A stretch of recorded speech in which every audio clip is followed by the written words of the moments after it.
Hi, I'm Andrew Elgersman. I'm the marketing manager for Eastern Herbicides at BASF. We had commissioned a study with Ipsos on weed resistance and the weed management challenges growers are facing. And 58% of Ontario growers admitted that weeds are getting more challenging and difficult to control.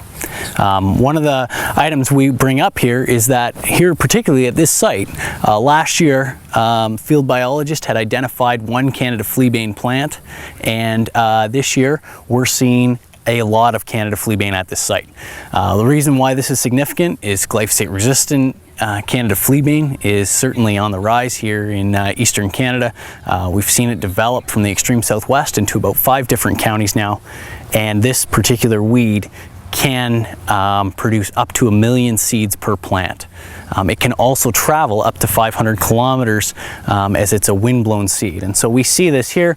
We've got several different Canada Fleabane plants that will shed their seeds, and of that potential 1 million seeds per plant, about 30% is viable.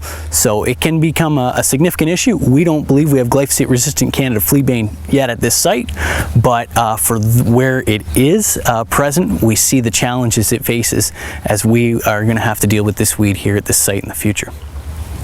So you might ask, well, how do we control Canada Fleabane if it's becoming such a problem?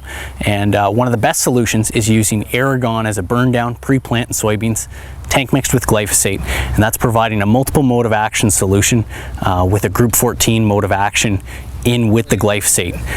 This weed is a winter annual. It establishes itself in the fall, so it's a great opportunity to apply apply solution pre-plant in the spring, as you're going to get much fewer germinators early on in the season compared to other annual weeds.